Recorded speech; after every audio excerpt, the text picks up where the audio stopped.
২৪ ঘণ্টার মধ্যে গোপালগঞ্জে এনসিপি নেতাদের উপর হামলাকারীদের গ্রেফতারে ব্যর্থ হলে দেশ অচল করার হুঁশিয়ারি দেয় বৈষম্যবিরোধী ছাত্র আন্দোলন। একই দাবিতে শুক্রবার লং মার্চ টু গোপালগঞ্জে হুঁশিয়ারি দেয় ইনকিলাব মঞ্চ। এদিকে গোপালগঞ্জে হামলাকারীদের দ্রুত আইনের আওতায় আনার দাবি জানায় ছাত্র শিবির সহ বিভিন্ন ছাত্র সংগঠন। আবির আহমেদের রিপোর্ট।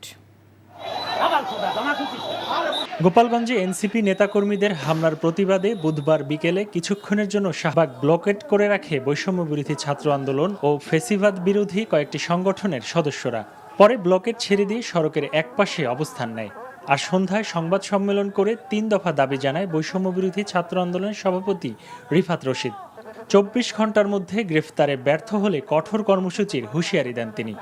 যারা এখানে হামলা চালিয়েছে তাদের গ্রেপ্তার না করা হয়, সারাশি অভিযান পরিচালনার ভিতরে ঢিলে তেতলামি করা হয়, তাহলে ছাত্র জনতা সারা বাংলাদেশ জুলাইয়ের মতো আবার অচল করে দেওয়ার জন্য প্রস্তুত রয়েছে।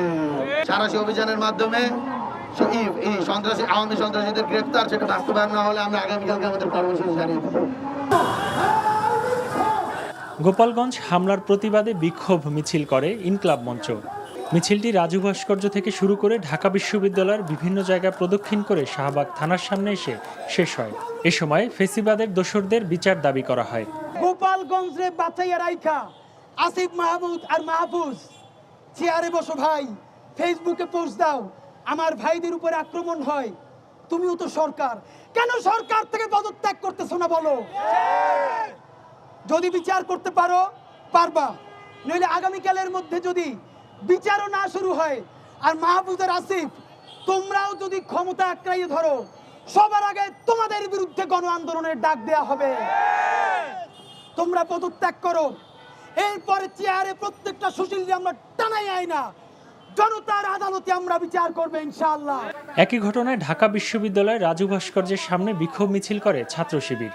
এ সময় তারা হামলাকারীদের দ্রুত বিচারের দাবি জানান।